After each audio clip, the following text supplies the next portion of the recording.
Hey, everybody, and welcome back to another episode of Connection. Sorry for that little pause there. I was making sure we were recording and live before I started.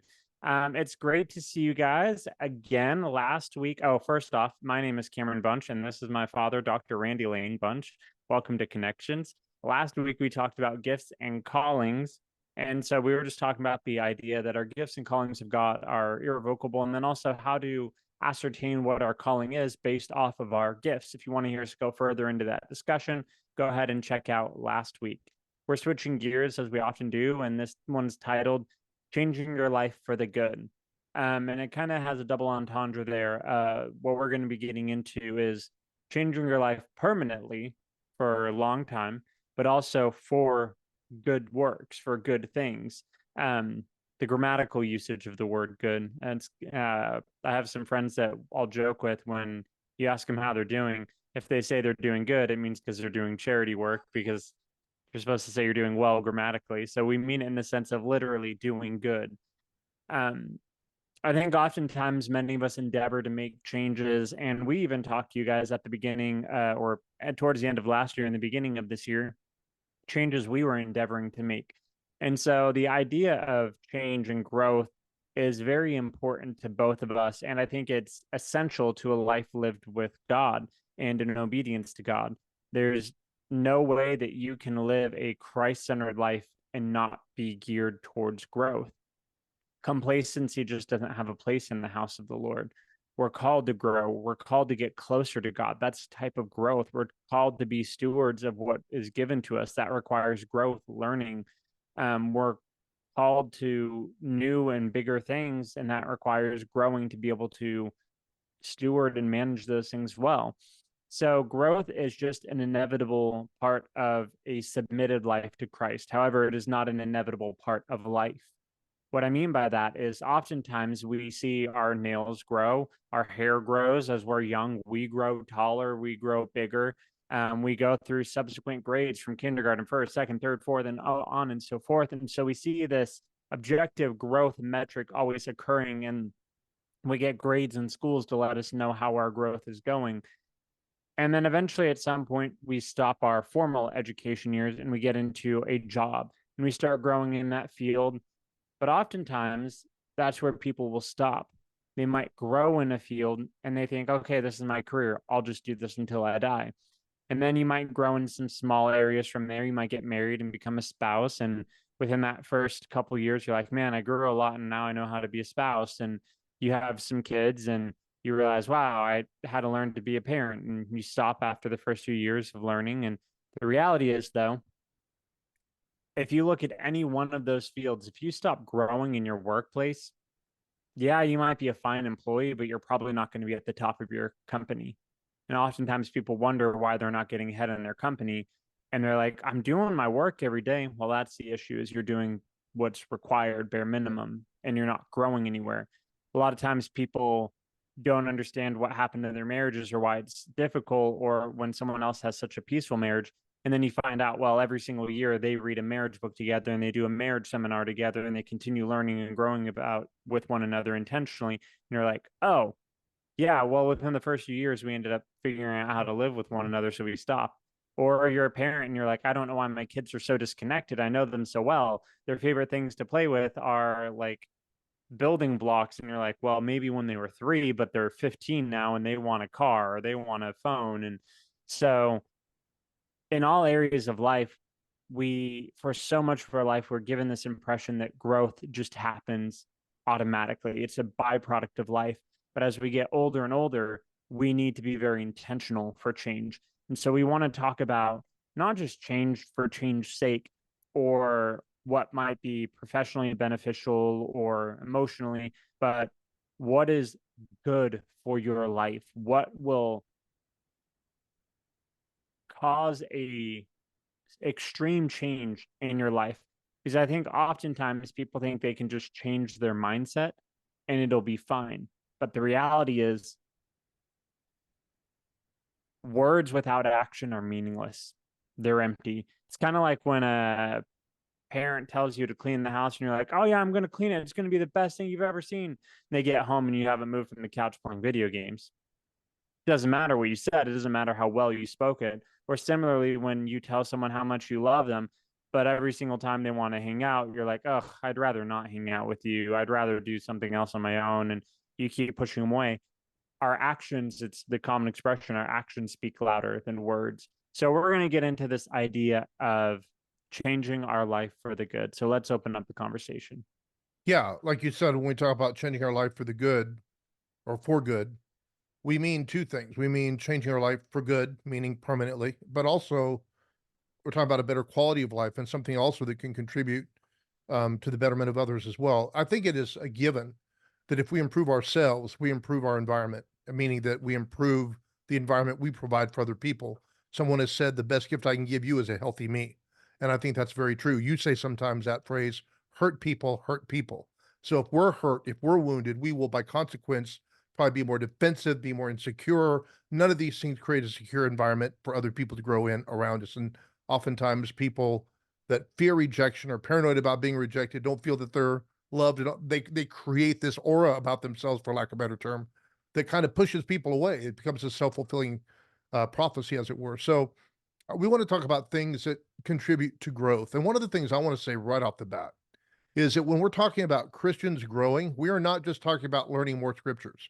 For goodness sakes, the one thing I would love to see the church become is normal. And by that, I don't mean worldly, but I mean, it seems to me that, our passion for Christ and for Jesus and fulfilling the Great Commission and being good disciples in many cases gets so directed to this little kind of esoteric, focus of just scripture. And, you ask me, what are you interested in? Well, I'm interested in the Bible, man, especially if they know you're a preacher. Well, what else are you interested in? I'm interested in books about the Bible. What else? I'm interested in Bible history.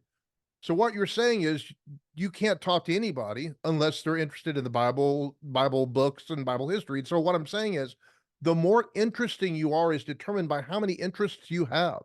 And so one of the things I think is important for Christians is they grow holistically, meaning not just in one direction, but become a well-rounded individual. There's nothing cooler to me than to see somebody who's exceedingly competent in a given area that has nothing to do with the Bible per se, but you find out they're also a very committed Christian. They love Jesus, but they're also extremely good in how they respect their peers in this area over here.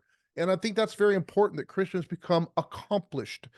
Just in general in our society, Cameron, it used to be nothing for people to learn multiple languages, for them to have skills in many different disciplines. You think about somebody like Thomas Jefferson. There was a great story about Thomas Jefferson that he was traveling and he had already been the president and he was traveling and some man met him. And when they began talking about theology, the man was so impressed with the depth of his knowledge, he thought, well, this man must be a theologian. And then they began talking about architecture, and Thomas Jefferson's knowledge was so deep that he thought, well, this man must be an architect. And then they began talking about botany or whatever else it was, and he thought, well, this man must be a this, Come to find out, it was the president. It was Thomas Jefferson, and he designed the house he lived in. It's not coming to my mind right now the name of his estate, but anyway, I know it, but I can't think of it right now. In Virginia. But anyway, he designed it. I know I can't. I hate when I can't do that. I'll think of it. Yeah. Anyway, but he designed it. He was the architect, I guess, or at least contributed. Same thing with Washington. He did the same. He had, even during the war, he was spinning yarn in his mind about all these architectural ideas for his house for Monticello. Monticello was the Monticello. So anyway, but Jefferson was a brilliant man. And I say that to say that today we've dummied down society, and particularly even in the church. Like I said, we can't talk about anything unless it focuses around, Christianity or exceedingly conservative things. And I don't get me wrong, I'm a Christian and a conservative, but what I'm saying is we need to have the ability to engage people, I think, on a wide range of subjects. We need to have broad interests. We need to be well read. So some of the things we're going to talk about, people might even say, well, that doesn't sound super scriptural, Brother Andy, but I'm going to differ and say I think it does, because I think that we as believers need to be informed, well-rounded people who can engage people on a lot of different fronts, because if we're going to earn the right to speak into their lives, we need to show that we're not a bunch of dummies. And I hate to say it that way, but I struggle for words to say it more succinctly. And so one of the first things I'm going to talk about, and I'm going to read a scripture about, and we'll talk about this because this is something both you and I are working on right now. You're more successful, I think, in many ways on this than I am. But number one, get fit. And for several reasons, not just because you want to look better in your clothes, although that will do a lot for you psychologically. It will also improve your mental health. And I don't just mean in the sense of it will improve your mood. It will do that because it will be healthy for your brain chemical makeup. Just having more muscle in your body will improve many things. But there's even now studies coming out that are indicating that the more muscle mass you have as you age can even help with things like Alzheimer's, retard the effects of Alzheimer's. Of course, we believe in Jesus being a great physician, but I think a lot of times we bypass the practical things in favor of something that's super spiritual. I don't know how many times I've laid hands on people that had health problems who could have been greatly assisted in their life if they just lost 50 pounds.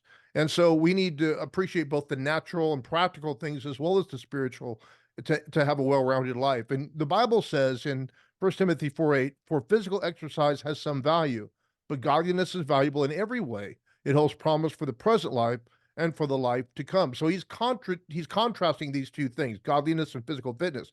But he doesn't say that bodily exercise is useless. And I think because Paul is using that in contrast to talk about the value of godliness, we think that Paul's dismissed that altogether, and he hasn't. He's saying it has value, and most translations will say it's profitable for a little while. And then it even bolsters that by saying godliness is profitable not only now, but for eternity. But what he's trying to say is that bodily exercise does have promise for this life. Well, we're living this life. And the thing is, even if you're rich and well-to-do, if you're tired all the time and you're heavy and you can't, get about and do for yourself, money and time isn't going to do you much good because you're not going to feel like doing anything. And one of the things too that physical fitness does, and I know people don't like this, but we still judge books by their cover. I remember, Cameron, one of the things that motivated me to get fit when I lost all my weight a few years back. Of course, I've gained some of it back and I'm exercising, so I've gained some back in muscle, but some back in a belly that I'm still working on. But one of the things that motivated me was I thought, well, if I'm going to be speaking in front of millions of people on my broadcast, I don't want to overly fill the screen. You know what I mean? With a supersized version of myself. I need to show that if I'm going to teach on discipline and self-control, that I'm capable of instilling those disciplines in my own life. And so when I say get fit, it's not to chasten people for being out of shape at all. I've been there big time. But what I am talking about is being able to enjoy a quality of life and then even commanding the respect of others who understand that you live a disciplined life simply by looking at you. There's just something that comes by way of credibility when we're not just excelling at spiritual and emotional areas of our lives. In fact, I think it's very difficult to excel in the emotional arena if you're in physically bad condition. I mean, if you're unhealthy, it's very difficult to have sound mental health if you're physically kind of gone to seed. And so one of the things I would encourage people to do is take baby steps. We're not talking about going and joining Gold's Gym today and working out, 10 times a week or something like that. We're talking about beginning to instill disciplines in one's life, like going for a walk, eating better, maybe getting the help of a nutritionist or even your doctor to come out with a well-rounded diet, that will give you the right macro ingredients so that you can drop some fat over the course of time. And like you and I were talking before this, it really comes down to embracing process. You didn't get in bad shape in a month. You're not going to get in good shape in a month. Give yourself a year. It took me, when I lost my 82 pounds, it took me 6 months. And that was on a very radical program that I would not necessarily recommend to everybody. I think it certainly was helpful for getting rid of fat, but it also cost me a lot of my muscle. So there are better ways to do it. And really, Cameron, I think you and I would both agree that most healthy recommendations for losing body fat boil down to losing like maybe 1 at the most 2 pounds of fat a week. So a pound of fat a week, we've all seen probably people hold up an example of what 5 pounds of fat looks like, and it's a lot. So if you lose a pound of fat a week, that's incredible. And you can do that just by simply making some basic adjustments to your diet, certainly cutting out certain things that you shouldn't be eating, and then going for a walk, being, and I don't mean just like a walk around the block, but I mean becoming disciplined in your physical fitness, in beginning with walking, and then incorporating some resistance training. And there are 1,001 ways in which you can get good basic. Now, neither one of us are necessarily, experts in this arena. We're just doing what we know.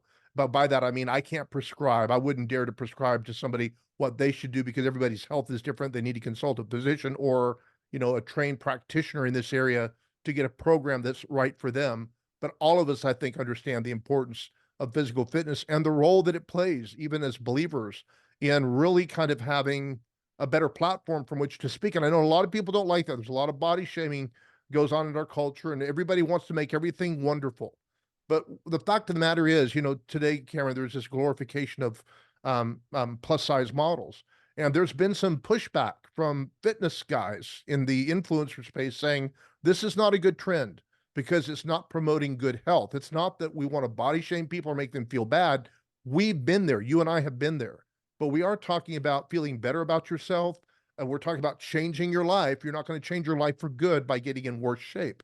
So, number one, we would recommend to people certainly find a way to begin to work on your physical fitness. Yeah, there's a number of things I would want to contribute to that. At one point in my life, I would say it was 2 years ago, almost 2.5 years ago now, I'd gotten up to about over 250 pounds. I've since then lost almost 70 pounds. I gained some of that back after my daughter was born. As I mentioned at the beginning of the year, I was endeavoring to go back on that weight loss journey since the beginning of the year, really from January to March.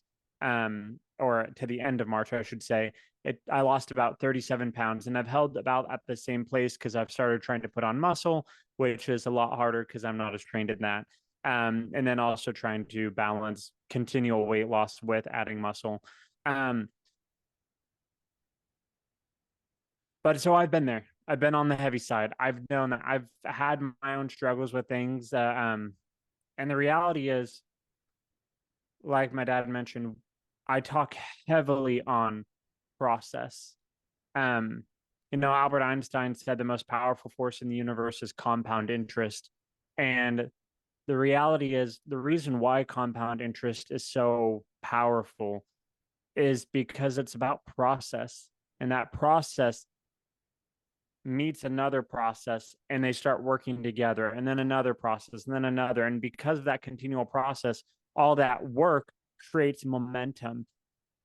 And if we were to truly understand the power of process, a lot more of these things would be attainable, because it's not about, do I lose 5 pounds in a month? It should be, hey, did I cut out this many 100 calories today?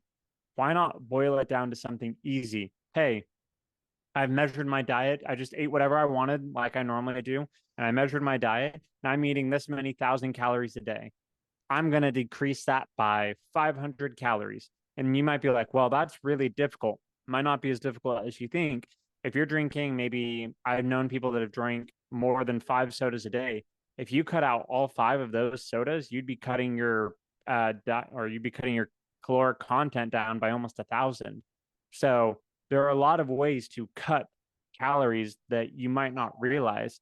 And then just taking out processed things. And you guys might think that we talk a lot about fitness, and you're like, well, I know there's a little bit biblically. There's a lot biblically about our health. In 1 Corinthians 9, Paul even refers to him buffeting his body like an athlete would. And he's talking about it for spiritual discipline, but it's because the physical discipline that athletes have was recognized as important. In First Chronicles, it talks about David's mighty men who were able to shoot left and right handed, and they were all giant slayers. It wasn't just David that took down a giant. Like, you read the resume of the mighty men, you're like, oh, they killed a giant. They killed a giant. Oh, these were extraordinary men that had incredible discipline and had incredible physique. Yeah. You think of the disciples and Jesus and how much they had to walk each day for ministry. Physical discipline comes into handy and comes into use more often than we realize if it's going to missions, if it's the energy we're able to bring to minister the gospel, how we display ourselves at work. If we're supposed to work willingly at everything we're doing as though we're doing it for God, and we're walking in sluggish, Shadrach, Meshach, Abednego, and Daniel all realized they shouldn't eat the king's banquet stuff, the choice meats, the wine, and all the fatty stuff, because it'd make them unhealthy. And so they chose a different diet and set themselves apart by displaying their health, and they gave credit to God for it. So obviously the physical discipline is incredibly important. And it's not only losing weight that matters, it's because you're losing fat around your visceral organs. Yeah. And when you lose fat around your organs, you're extending your life significantly. And then even beyond just losing weight, it's getting more fit. Mhm. Um, and my dad mentioned that, and I've mentioned that I'm endeavoring to get more fit this year. Him and I have taken different approaches to it. And he goes to the gym quite often, and you can tell because he has a lot more muscle than me.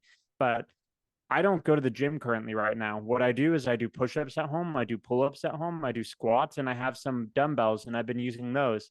And maybe at some point when I get past those, and hopefully when we move into our new place, I'll be able to get more stuff to do at home. I prefer working out at home because I can do it on my own time. And because I've cultivated that discipline, I know I will do it. And so once you get comfortable doing stuff at home, maybe you're like, well, I don't want to go to the gym. I'll feel like I don't know what to do. Get some light dumbbells for home. Maybe just do push-ups. If you don't even invest in dumbbells, do push-ups, do squats, do pull-ups, do planks, do simple exercises to slowly get yourself in a shape. And even if you never go to the gym and you just decide, hey, I want to pick up a little bit of running or walking every day and make sure that I can do some push-ups and squats so I can manage my own body weight, great. You're doing some great workouts there. And again, it's not about trying to look camera ready for the gospel in case God asks you to take off your shirt at a pool and look Right. really good for. No, that's not the case. It's a matter of us following discipline and that discipline translating to other areas of our lives. If you are physically disciplined, you are more likely to be disciplined at work. If you are physically disciplined, you are more likely to be financially disciplined. If you are physically disciplined, you are more likely to be spiritually disciplined. Physical discipline is the base of where we start because it's our body. We're battling against our body. And if we can put our body, our feelings under every single day, when that motivation is gone, when your feelings don't feel good enough to get you out there, if we can respect the process and realize, I just need to do it, we're going to translate that discipline into other areas of our life because our body is the hardest thing to keep under. It's so much easier to just sit on a couch, eat potato chips, and watch TV. But why? I mean, and then you just realize it's a distraction from everything else going on in your life. When you start taking a interest in your physical health, not only do you feel better emotionally and mentally, because literally there is just biological factors of when you eat crap, your mind feels like crap, you feel foggier, but you're able to do more with your time. And I don't know about you, but I know the Bible says that God gave us our bodies and we're to steward everything that he's given us. So why wouldn't we take the same approach? And the Bible talks about that our bodies are the temple of the Holy Spirit.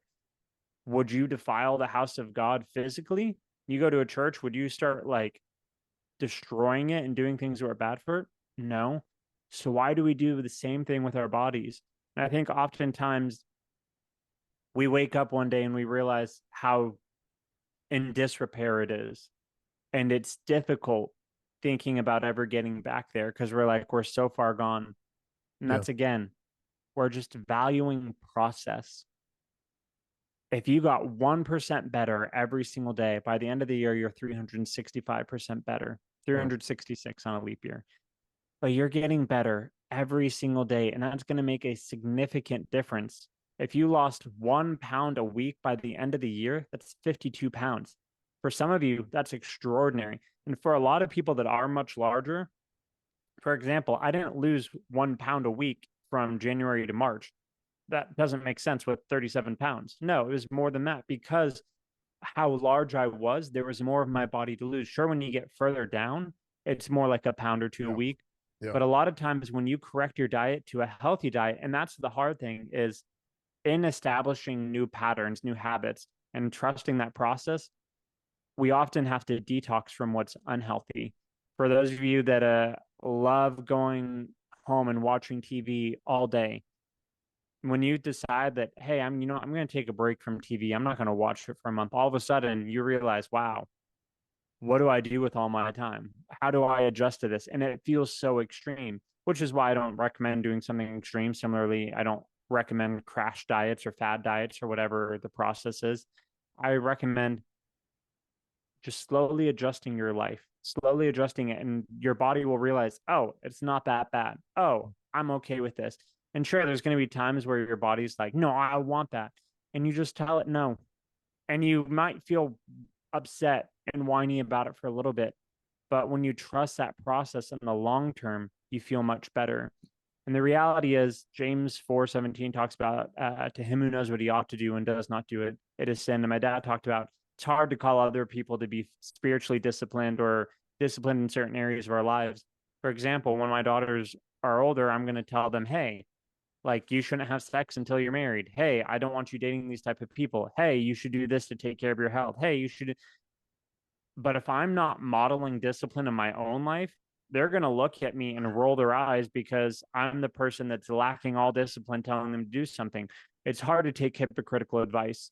And Paul even admonishes Timothy against this about being hypocritical, and that when he preaches something, he better make sure that he's observing it so he doesn't disqualify himself. We can't be telling people about how God can radically change and transform our lives, but then be destroying our physical bodies in the process. Yeah, and one of the things you mentioned detox, and one of the things that you and I both know is that when you go on a fitness program for the first week, particularly if you're doing it well, if you really have a system and structure in place, oftentimes, especially if you've been eating a lot of sweets or overly much in the area of carbohydrates, you'll go through a detox period where your body's so used to having that ready energy of the sweets and carbohydrates that it's having to relearn to draw from the fat stores, and you feel a little bit dizzy, a little bit woozy, go through this kind of detox period where you may not even feel great. You may have headaches. I had one patient that had exceedingly strong body cramps because he was detoxing. Well, the same thing happens emotionally because oftentimes food is a coping mechanism and we eat to cover up the emotions we don't want to deal with.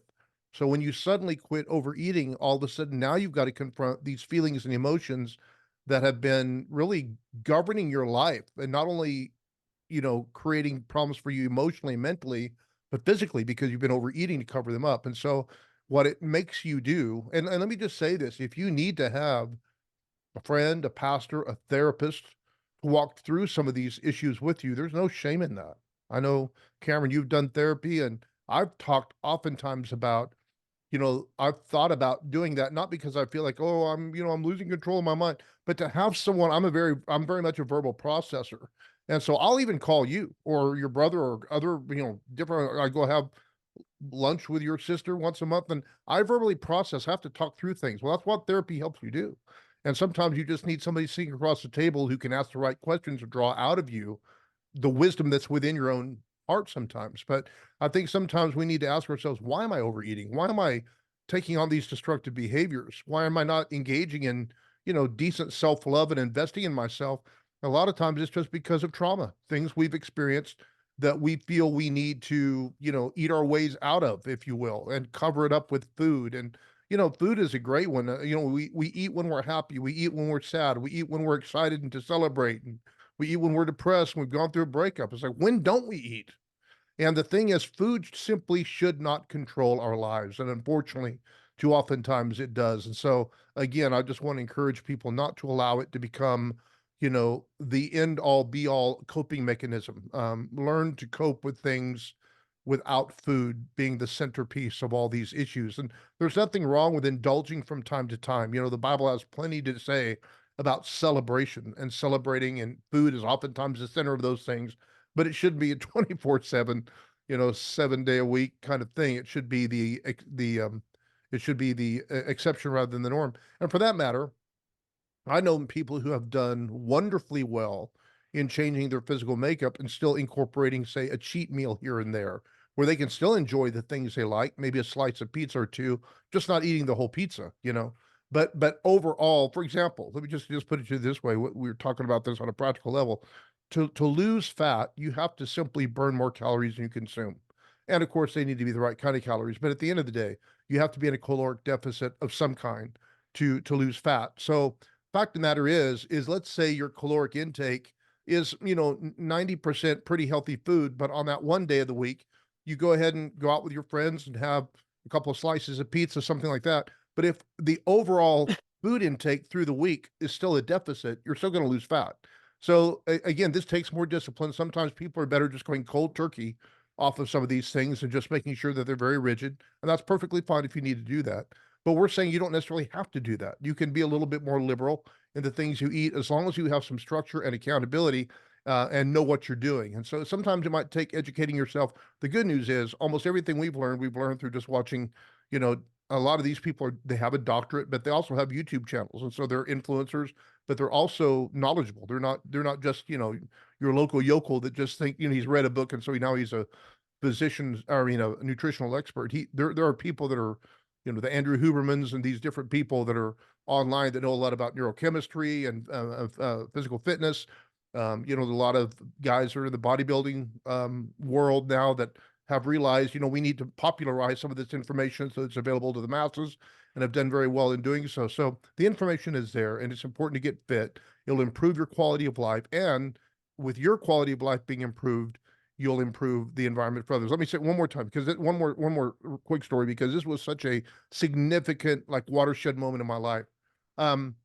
Interestingly, after, I lost 82 pounds, as I said, I went from 278 to 196. But the interesting thing in the course of that, Cameron, was after I had lost about 35 pounds. In fact, one of the photos, a before and after photo that I had taken when I'd lost 35 was the most popular photo that people liked, because I'd bought a new suit. You could tell I'd trimmed down. And even though I lost way more weight than that, that was the photo everybody seemed to really like, get a lot of likes on, that kind of thing. But I remember when I was around that weight, I had lost about 35 pounds. So, I was doing well. I was in the 230 something range, maybe 235, something like that. I don't remember exactly. And I remember I was at Walmart. I'm wearing a suit because I bought a new suit because I felt like wearing one. And so I'm in my suit and I'm just standing in line. That's all I'm doing. I think my wife had gone to the restroom. I'm holding her place in line. But all of a sudden I had a moment of self-awareness that, and it's hard to describe. And if nobody's experienced it, they may not be able to appreciate what I'm saying, but I was standing there without trying to hide myself. And by that, I mean that it was not uncommon for me to want to wear things or stand in a certain way to where my belly didn't show, or I didn't feel so self-conscious about, the way I looked. And I'm finding that, like I said, even though I've got a lot of muscle on my body, I've got some of that cortisol belly back. And so I'm, finding that I'm doing the same thing again. But the fact of the matter is, I remember standing there just feeling okay in my own skin. And it almost brought tears to my eyes. I remember thinking, when was the last time I felt comfortable in my own skin, just standing there? And that was a beautiful moment for me. And it's one of the things that's motivated me to say, okay, I want to get back on track with my eating and so forth. And, it's great. But when you get a certain age, by the way, just a couple of walks around the block and going to the gym ain't going to do it. You're going to have to do something about your nutrition. So don't avoid that part of it. Don't think, well, I'll just walk it all off. No, you won't. You're going to have to do something about your nutrition. Besides, this is about health, not just losing weight. So make sure that you're doing it the right way. And I mean, I think I've been fortunate that I've never been one that I could just casually do something and lose weight. And I'm thankful for it now because I've learned discipline. And I did want to, the one last thing I wanted to add to this category before we move on to another one is you really do not have to give up celebration in order to lose weight. I decided that I was going to pull up my calendar while you were mentioning some things and just write out a list of things of, since it's now beginning of May, I can list how frequently I broke my diet. And you guys will be like, wow, he broke it a lot. And not like a little bit, not like, oh, yeah, I added an extra serving of like vegetables. No, I mean, like, I did not obey it at all. And I've still lost 37 pounds for the year. So every week, once a week, my wife and I have a date night and we get food. We go out and get food. It's the night where I don't cook, and it's very intentional that we get something, we eat together, and we focus on one another, and we don't have to worry about cooking or all of that. So once a week, at least, I'm eating something that is not approved or not healthy in any way, shape, form, or fashion. My birthday weekend, one of my best friend's birthday weekends this year, Valentine's Day, a bachelor party. I went on my first cruise, which was like a 4 or so day cruise, and there's like 5 or 6 days with travel on either end. And I didn't eat healthy at all during that. I've gone to 2 weddings, and we celebrated my wife getting a different job. She's changing jobs slightly, still same school, but so all of these different things are, um, again, weekly eating, multiple events, and I've never worried about. And at them, for example, at weddings, You're going to have a meal that's not going to be on plan. You're going to have cake or cupcakes or some type of dessert that's not on plan. A cruise definitely does not have things that are on plan. Like I was eating ice cream every day. And the reality is, because I knew that when I stepped out of those moments, I was going to go back to something healthy. And there's a lot more days on there that I've broken my cheat days. When people have asked us to go to lunch with them or have dinner at their house, I'm not going to be like, you know, I don't want to eat that because my dad. No, I'm going to be like, you know what? They invited me over. They invited us out. They want to have like time with us. Just focus on the time. But throughout the rest of my week, I am disciplined. Now, some of you are going to be like, wow, I can cheat like every day. No, it's not every day because the reality is there are a lot more days I'm disciplined than not. Otherwise, mathematically, it would not work. But celebration and joy does not leave your life when discipline enters.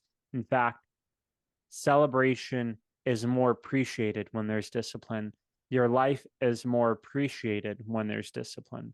Yeah, absolutely. So again, this is just our 2 bits. And like I said, we've done a lot of research for ourselves. Like I said, I was a health and wellness coach for a number of years. I had like 60 something clients, many of which lost as much or more weight than I did, or some lost more weight than I did. But the fact of the matter is, if you don't have something that is sustainable, and this is the thing, is like it's one thing to lose weight, it's nothing to sustain it. And most of us have lost, I probably lost 5,000 pounds over my life, but then you gain it back. That's not a plus way of living. So to live in the plus, you have to have something that's structured. You need some accountability, which means you probably need somebody doing it with you. One of the greatest things that helped us, Cameron, when I was doing this was I did it with my wife. So we were both on the program together. One of the things too, I'll just say before we move on, one of the things just to make it easy for you, if you have the wherewithal, when we had I have an Apple Watch. So one of the things that we did for a while, now I have a nicer one now, but the one I had before was just a basic Apple Watch, but all of them have like a fitness app on them. And so we closed our rings every day. We closed our exercise ring, our move ring, and what was the other one? I forget what the other one is. Not steps. Exercise, move, and standing. Yeah, standing. Yeah, standing up so many times a day instead of just sitting all day. So the goal was to close all of them every day. And if we didn't, if there was one ring we didn't close, it kind of bummed us out. But it became not a competition so much, but a healthy motivator. So every day I would walk, and I've got serious hills around my home, and I would walk up those hills. I had a trek that I walked almost every day, but I would close that exercise ring every day. And I wasn't lifting weights then so much. I was doing more like walking and things like that, more kind of like what you were doing now, Cameron. And I wished I'd been lifting, but I wasn't. But anyway, the walking was really helpful. And then I did treadmill some too. But all of those things, and it was just there was kind of like like a dopamine something that you got every time you closed a ring. It was just cool. And the funny thing was, if we went riding in the Jeep would think we were jogging and would close them for us. So we didn't count that. No, we just went ahead and continued exercising anyway. But it was just really great to have something tangible like that. Just made you feel good. And like I said, if you find that you've done very well, there's nothing wrong. As Cameron said, go out and treat yourself once in a while. One of the things I will say is it's very difficult. I found this to be true just experientially as a health coach. If people are drinking alcohol, and I'm not saying this to try to get on a soapbox, but it's a lot harder to get healthy if alcohol is one of those habits you're involved with, because number one, the caloric intake in alcohol is extreme. Even if, I mean, unless you're doing like, what's that one? I don't drink alcohol, so I don't, but there's like one Michelob something beer that's got like 2 carbs, but that's not a license to get a 6 pack of it. But I'm just saying on a practical level, not even just dealing with spiritual things, if you're a consumer of alcohol, it becomes a lot more difficult. So I would recommend, just as not only for health purposes, but for a lot of other reasons, if you can ditch the alcohol, you'll be better off in life as well. Now, I'm not trying to say that from a legalistic standpoint. I mean this purely from a health standpoint. I don't think there's anything unbiblical about having an occasional glass of wine if that's a discipline, nor is it unhealthy for you to do that occasionally. But if you're a regular consumer of alcohol, not only is that not good for you, but I've never seen anybody that was the best version of themselves if they drank alcohol. So just, food for thought. Second issue we want to talk about, we may have to make this a 2-parter, Cameron, because we're already quite a ways in just talking about the fit part. But the second one, something that I've been doing and am nearly there, and that is get out of debt. And I just want to read this scripture. Proverbs 22:7 says, the rich rules over the poor, and the borrower is servant to the lender. Now, I don't think there's anything wrong with using credit. But at the same time, if you're up to your eyebrows, which I have been, in debt, you are in bondage. You are in a prison. The Bible even warns about, being surety for your friends. If don't sign on their loan, yeah, particularly if they're not good at paying things back. So there's a lot we could say about this, but I will just say that over the last several years, I've been working very hard to get out of debt. And then I had kind of a windfall come my way, and I was able to pretty much eliminate most all of it. Now I still have some things. In fact, actually, Karen, you remember that one card that I had that I'm actually this next paycheck, I will make the final payment on that card, and that'll be done. I still have a few things on credit. I have a camera that I bought. I have a computer that I bought, but those things are scheduled and there's money that's a portion to those things. So again, I'm not against credit. If most of us couldn't buy a car if we didn't utilize credit, we certainly couldn't buy a home. Now, I think it's wonderful. The Dave Ramsey's of the world will talk about not, doing any of that and buying everything in cash for the most part. I know he's not completely against all credit because he talks about buying homes and so forth. But the fact of the matter is, what we're talking about is excessive debt. And a lot of this comes from the consumer American, you got to, be better than the Joneses kind of mindset. And, nobody is helping us in this arena, by the way. The credit cards certainly aren't, the banks aren't. I don't know how many envelopes come to our house, Cameron, every single week. People trying their best, credit cards trying their best to loan me money because my credit's good. I'm got outstanding credit, got a great FICO score, got great credit scores. So everybody wants to give you money, but all they're doing is inviting you into bondage again. So I would recommend highly, as soon as you can, like a bird fleeing a trap, do your best to get out of debt. You talk about a weight off your shoulders. So that would be the next step. Get out of debt. If you want to improve your life for good and for good, get out of debt. Yeah, there's a lot of things I can say in the realm of finances. I mean, my job, for those of you who don't know, I deal with finances every single day. And one of the things I did not want for my life was to be in debt.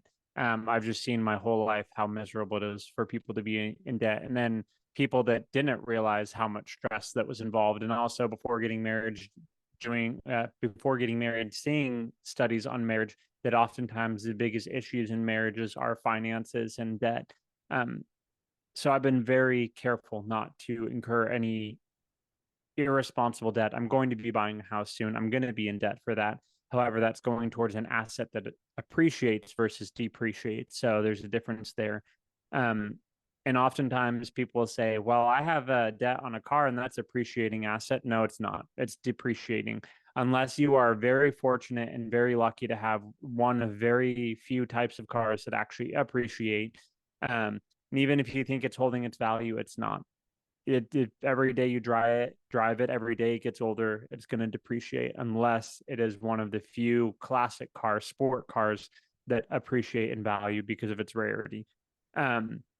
So First Timothy talks about Paul's writing to Timothy, and he talks about qualifications for elders and deacons, and one of them is that they need to be responsible with their finances, that they need to be able to manage their household well. And if you are realistically in debt, like the Bible says, you are a slave to the lender. You are having a good portion of your thought life devoted to your debt. You have a good portion of stress dedicated towards your debt. It's going to cause friction in your marriage, friction in your relationships with your children, friction at work. And there's going to be the why don't I make enough? I need to make more. I need to do more. And it's going to affect your lifestyle and the way you think significantly. And even things I have to realize about money still is that your relationship with money can also influence your physical health. And I still have issues with it today. If I go out to a restaurant and I'm full and I know that the food I can't take home and reheat because whatever type of food it is isn't going to reheat well, I have to accept for myself that I'm okay with it being thrown away. Because, I mean, just the way I was raised was to be respectful of people that put food in front of you. You do not waste food.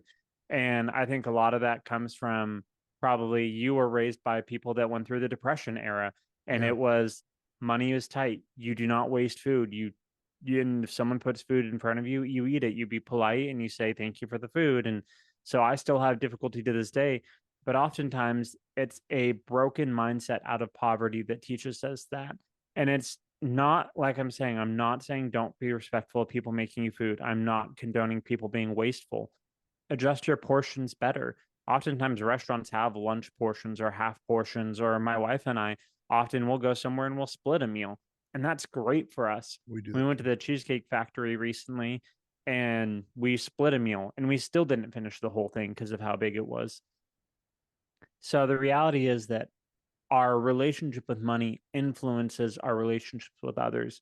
And also, it creates dynamics in community that are unwanted because when we're in debt, we can't go and do an activity with our friends. We might not be able to go out and eat with them. We might not be able to go bowling. I would never want to go bowling, but using as an example, like we might not be able to partake in those. And then also, we're not able to be as generous as we'd like. Doesn't mean we can't be generous with our time, with our money to an extent, but the more freedom you have financially, realistically, the more generous you can be.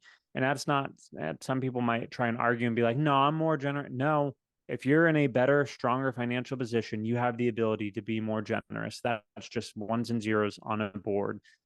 And the reality is, oftentimes people don't live within their means and they let lifestyle creep, like my dad mentioned, keeping up with the Joneses. You start out in life and you're okay with how you're living, and then all of a sudden you get a raise. So you decide, well, I deserve to treat myself a little. And then you buy something nicer and nicer and nicer. And as life goes on, you decide not one car, but two cars. You have a date night car and your casual car. You decide that you want a slightly bigger house. So you sell yours and upgrade to another one, increasing your mortgage. And you've always wanted a boat, so you decide to get a boat, or maybe not a boat, but a trailer because you want to go camping more often. And slowly and slowly and slowly, all these things that you buy, you don't own them, they own you because you're in debt to them. And the upkeep they require, you're in debt to. Because when you have a trailer, it's a lot of work. When you have a boat, it's a lot of work. When you have quads and dirt bikes and all these things, it's a lot of work. And you end up being slave to them. And your time, your money goes into them. So the reality is, the more financial freedom you have, the more ability you have to do whatever you want. The less things you own, the more freedom you have to do whatever you want. Perfect example of this, and it's going to maybe upset a lot of people, but animals are one of the biggest money sinks ever. And I get it. If you love your animal, fine. We all make financial decisions that we make to increase our lives, to make us happier. And we have to be willing to deal with that trade off. My wife and I will never have animals. And the reason why is we want to travel. We want to be able to do ministry around the world. We want to be able to see the world, experience different cultures. And the reality is, when you have animals, you either have to kennel them or have someone watch them. And it's just not what we want. And so the more you have, the more you're slave to. And it's just a negative life. And when we play this game of keeping up with the Joneses and allowing this lifestyle creep, we just become further along with age with less money available to us because it's more just being allocated away all the time. You have credit cards set to auto pay, you have house payments and trailer payments and car payments. And the reality is, if you owe nothing, you're owned by nothing. And so I just highly encourage getting out of debt. It is the most freeing and liberating feeling. And again, there are some things I'm fine with, and I understand finances a lot better than the black and white I'm giving you right now. I understand sometimes debt is an incredibly powerful weapon for 0.01% of people. 99.9% of people, I would say, do not know how to manage debt in a successful way. I understand that debt can be powerful. Part of the companies I'm involved with is real estate, and debt is leveraged very well in that. And I understand that. I understand that credit cards can be leveraged very well to where I make money off my credit cards and I never owe interest on any of my credit cards. And I make sure that all my purchases I'm making are necessary purchases, not, well, I have a credit card, I can pay it off later. It's no, these are, I have to buy groceries, so I might as well get some percent back. So there's ways to leverage these things, but for most people, if you can't do it, then don't do it. It's not worth handing over a portion of your life and that stress that can enter into your life and your family's life and your kids' life. And also, the habits you have today, what you are learning, you're going to pass on to your kids. You're going to pass on to those around you. And do you want to be spreading something that is benefiting the gospel or deterring from it? Because the reality is there's so many different budget breakdowns people use, but I think one of the most common ones is 50, 30, 20. 50% on your necessities, 30% on your wants, 20% on savings and investing. Now, I tend to try and do more of a 50, 20, 30 words. I want to make sure that I try to keep it even lower, that all my necessities are 50% or less. All my wants are 20% or less, and 30% because I want to make sure that minimum 10% is being put into tithes and hopefully more in offering. And then to be being saved right now, like I've shared with you guys before on this podcast, one of the things that buying this house and being financially disciplined, we were saving 25% of our take home pay. That's not including our investments. We were just saving 25% of our take home pay to prepare for this house. Now, obviously, it's going to be a larger payment when we're in it, but that's part of it, is learning those things of you shouldn't be putting like 80% of your money into necessities or just scraping by. You should be staying at the 50% or lower. And then, yeah, you may be able to have the extra money. And I think one of the issues people have when they get out of debt, they start taking that extra money and spending it on things that don't matter. The reality is, you should still stay within that allocation of only spending a certain amount on wants. And that includes going out to eat is a want. It is not a need. Going out and having fun night out, date nights, you may be like, well, I need to have date nights with my spouse. Yeah, I agree that you need to have a date night. You don't need to spend money on it. It's a want. And so realizing that and staying within that, then you realize you have a huge portion of your money and go to savings, go to investments, go towards tithing and offering. And one of the things I've endeavored to do this year and want to do each subsequent year is, and it was inspired by Rick Warren, author of The Purpose Driven Life, Purpose Driven Church, one of the most successful authors of all time. He now gives away more than 98% of his income. And he's like, I've slowly just increased that over the years. My goal is that I can slowly increase the percentage I give every single year. So it's not 10% anymore, 11 or 12. It's going to continue increasing each year, because the reality is you can increase the number, but you might get a huge raise and all of a sudden your percentage drops of how much you're giving. So increase that percentage year in and year out and just watch as God blesses you. Because when you honor God with your finances, he's going to honor you. When you show him that you can steward your finances well, not only are there the natural things that you reap from that, but the supernatural things as you invest into God's kingdom. So just a couple of things. I know that was probably a bit more, but I'm a huge proponent in being very wise with your finances, and especially starting young. It's never too late to clean up your finances, but especially starting young. And as I mentioned, Albert Einstein made the comment of compounding interest being the most powerful force in the universe. And that's because when you start investing young, you have so much more time for that wealth to build.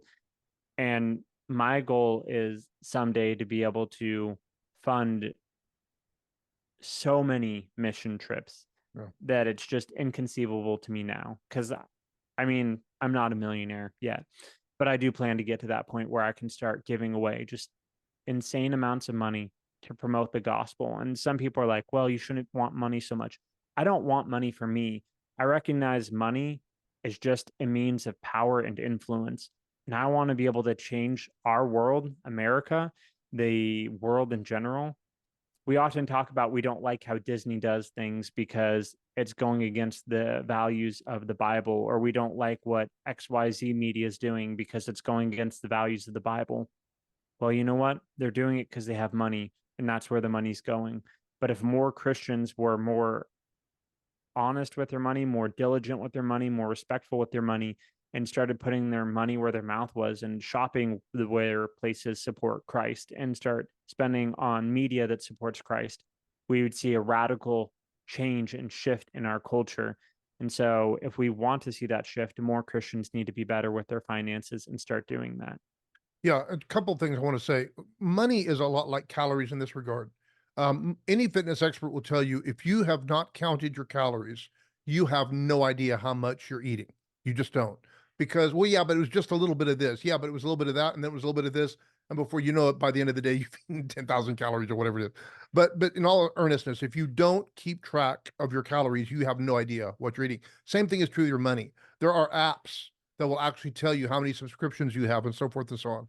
I don't watch a lot of TV. My wife would vouch for that. I watch tons of YouTube videos that usually they're centered around things I'm learning, like photography, or it might be, biblical things where I'm learning something on the scriptures, but I don't watch a lot of TV. Usually she and I will have like a series, but we don't watch it every night. I mean, we were watching reruns right now of The Rookie with Nathan Fillion, and 'cause I'm a big fan of Nathan Fillion.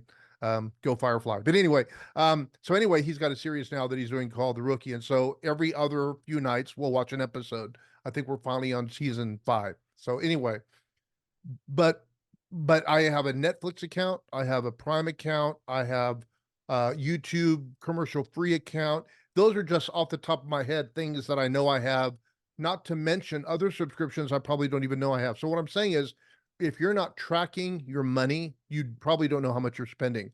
A lot of times I do eat out, not because I enjoy eating out. I used to travel full-time in ministry and I was constantly eating fast food. I hate fast food, but sometimes I'll eat out due to the fact that my job is very unpredictable. I can't prepare food, and so I've been talking to my son about this because he's a good cook. But I need to be more intentional about preparing my meals ahead of time and taking my food with me. So a grocery trip is actually on the schedule to be able to do those things, so that I can not only be careful about what I'm spending, but also managing my calories at the same time. So oftentimes these things obviously go together. But one of the things I wanted to warn people about too is this: we talked about keeping up with the Joneses. Let me grab something real quick. This was my last camera. It's not the camera that I shoot with primarily now, but I'm a photographer and I love photography. And there is a acronym in the world of photography and media in general called GAS, GAS, Gear Acquisition Syndrome. It actually started being guitar acquisition syndrome because guitarists are famous for saying, "Well, I've got to have that new, Fender. I've got to have that new whatever." Well, people that are in my little line of hobby and work are the same way. I got into cinematography. I say cinematography, really videography, because of our broadcasts and things like that. But now that cameras are hybrid, they shoot both video and photo. More recently, I've got into photography, and actually, I'm looking to turn that into a bit of a side business. But when I bought a new camera recently, it was because I wanted a full frame rather than a crop sensor camera to have the better dynamic range, to have the better low light capability. And also, I bought some lenses. Slowly over time, I've built quite a kit. And now I have everything that I need. I don't need any more lenses at all. And in fact, I'm actually thinking about selling this camera because I originally thought, well, it'll be good to have two bodies because if one goes out on you, you have the other one. But to be honest, this one sits on my table here at home all the time. It could be used by somebody that wants to get into photography. And I'm being asked by people quite often, what kind of camera do you use? And so for a long time, a lot of my great photos were taken with this camera. This is a relatively inexpensive camera. This Canon R7 will cost you about $1,300 new, or maybe $1,399, something like that, brand new. That is really inexpensive for a camera. This lens is a 10-year-old lens, but it's also considered one of the best lenses there are for crop sensor cameras. This is a Sigma 18 to 35. My point is, if you can't take a good photo with this camera, a $10,000 camera is not going to make you a good photographer. And thankfully, there are a lot of people in the photography space that will tell you that. Some of the best photographers out there, photojournalists that have won multiple awards, have cameras that are decades old, because it's not the camera, it's the photographer. And I'm saying that to say this is that, the car that you're driving now will get you to work. And there's nothing wrong with wanting a better car, but that should probably be the end result of an award that you give yourself for having gotten out of debt, getting yourself financially fit, and getting yourself in a position where you have the buying power to get something that's not going to put you in a deep, deep hole. So what I'm saying is there's always this, particularly in our consumer culture, I need the newest, best, greatest, all that kind of thing. And I can honestly say, I told my wife, there are certain lenses I need because I need these focal ranges covered. Once I do, I got my kit and I'm done. And I am. I've got them all. I've got everything I need. So there's no more like hidden thing that I have to have. Now, sure, it'd be great to have certain kinds of lighting for portraiture and all that, but I have everything I need. And so it's wonderful to be able to say, I'm done. I don't have to have this next piece of gear. I don't think we understand how driven we are in our purchases by, what the Joneses are doing or what the neighbors have, or, boy, everybody's got a new car but us. And if we're not careful, we can get into bondage because of this. Really what we're doing is we're letting other people influence how we live our lives. We're letting other people influence us and push us into debt when it's just not necessary. So I just want to encourage you, again, if whether it's a hobby that you're starting out, one of the photographers I like to watch whenever he does post something, he's a very famous photographer and has done photos for, especially portraits, for every major Hollywood star ever, I guess, for the last several decades. And he shoots with very nice, expensive cameras, but he'll tell anybody, you can take great photos with your phone. And so the fact of the matter is, a lot of times we feel like we have to have the newest, best, greatest. Cameron will vouch for the fact that I've been like that a lot with my computers. And I like to always have something that's, capable of doing the things I want it to do. But if you're not careful, let me tell you, these companies are producing something brand new every other day. And you just can't buy the newest, best, latest, flashiest, fastest all the time. You just can't. You'd be better off paying off what you have, and then if you can sell it and upgrade, fine. But don't put yourself in a hole by thinking you always have to have the newest, best, greatest. Like I said, some of the photos that I have gotten the best feedback from came with this camera. And when I bought the more expensive one, yes, I'm taking great photos with it, but that's because I'm learning how to be a good photographer, not because of the latest gear. I just want to warn people about that because that gear acquisition syndrome extends to a lot more than photography. It extends to a lot more than just buying the newest guitar out by Fender or Martin or whoever is selling the great guitars these days. It's something that's just kind of innate and sometimes even just subtle in our culture, where we even justify, well, of course you had to have that. Well, did you really? Probably not. And so I just encourage you, don't allow that to be a driver in your life, because you're never going to keep up with the Joneses, because there's always going to be a new set of Joneses that have the newest, best, whatever.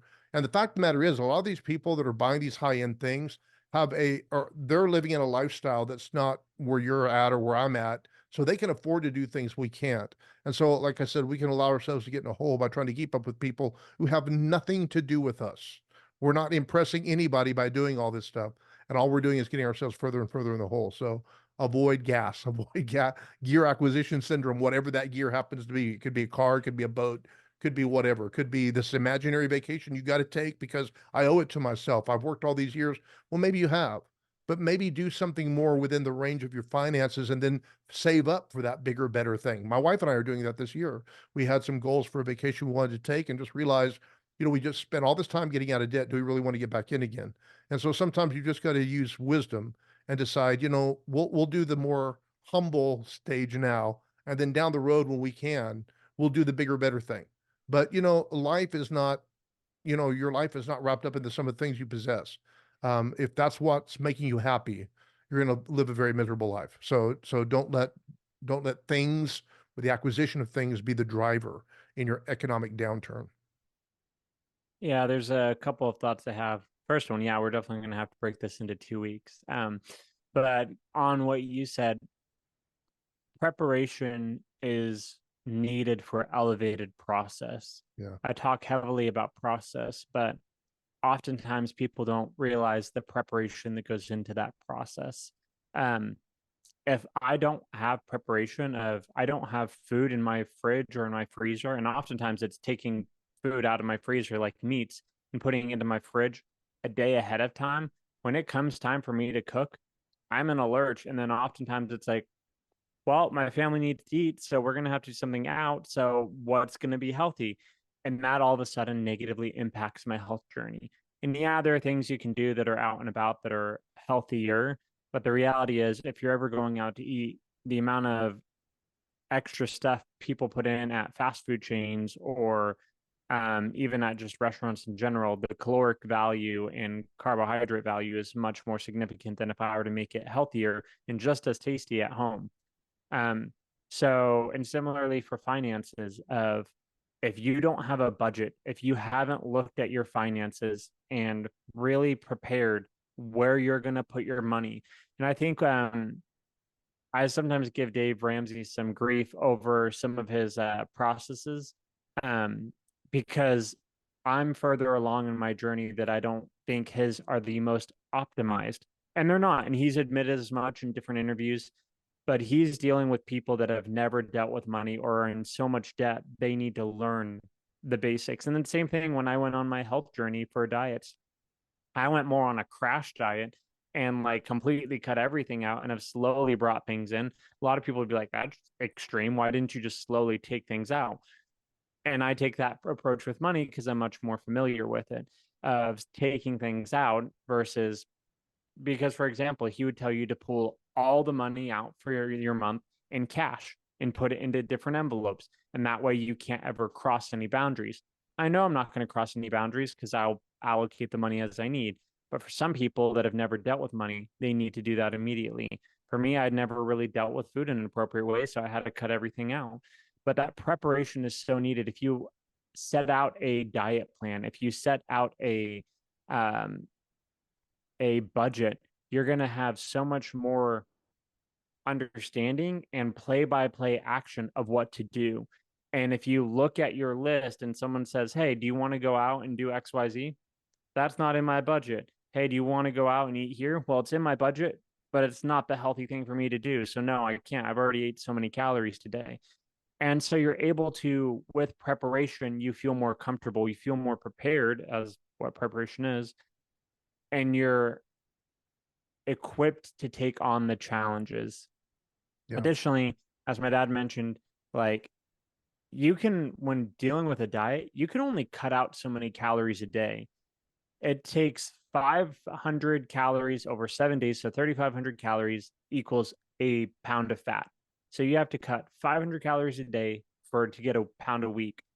Well, so let's say you cut down 500 calories and then you get a little lighter. So you have to cut down 500 more. And then you want to get a little lighter. So you get down to, eventually you're going to realize you can't keep cutting down without shutting down essential bodily functions that need to occur. Now, if you're very, very, very heavy, it's going to be a while before that happens. There's a guy that fasted for over a year in Ireland a number of years ago, but he was like 400 pounds and he went down to like 100 something. So yeah, it might take some time, but the reality is, if you're planning to do it in a healthy way, you can only cut out so many calories a day, but you can put on as many calories in a day as you want. If you start eating ice cream, you start eating Twinkies and Ho-Hos and all the other cookies and whatnot, yeah, you can put on calories like that. Same thing with money. You can only cut out so many silly expenditures till you hit your necessities. You're going to have a certain amount for rent. Even if you decide to move to a smaller place or even get roommates or whatnot, you're going to have expenditures. You're going to have to pay your car insurance. You're going to have to pay taxes. You're going to have to, there's certain things you're going to have to pay. You can only cut it so thin. But debt, you can accumulate it like that in the society. Credit card companies are always excited for another person to sign on board. They're ready to collect the 20-30% interest that they're going to charge you the second you mess up. So part of this to be aware of is that, yeah, it might take longer to get out of the situation than it took you to get into it, because there's not limits to getting in trouble, but there's a process and a restriction to getting out of trouble. So it's just trusting it, going day in and going day out, and knowing that I didn't get here in a day, I'm not going to get out of here in a day. And the reality is, where your treasure is, there your heart is also. If you're putting money into all these things that don't matter, the reality is your value is probably going into things that don't matter. When you start tithing and giving offering and start giving to different ministries, all of a sudden you care about those emails or those church updates like on Sundays. You care about, oh, hey, how is that ministry doing? How is the like work of God going? All of a sudden your heart is in that ministry more. If you're in a church that makes a poor financial decision and you're like, my tithe is supporting that, or they make a good financial decision, you're like, yeah, my tithe is supporting that and helping, you care about it more. And Jesus talks about, don't store up treasures here on earth where moths can break in and destroy, but store in treasures on heaven. And so we should be geared towards putting our finances where we want our heart to be. Similarly, the reason even though I'm very financially strict, and like I said, I would love to be able to save more, invest more, so that long term I can do more into the kingdom of God, I still do a weekly date night. Is it financially the smartest thing? No.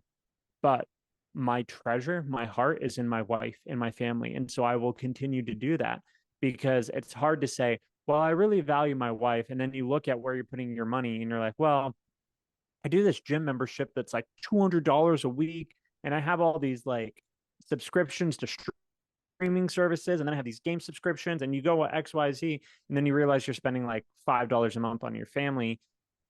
Is your treasure really there? And so for me, it's the opposite way around. Yeah, I have some streaming services and I don't have a gym membership. I don't have all these game memberships or things. I don't like memberships because to me they're waste of money.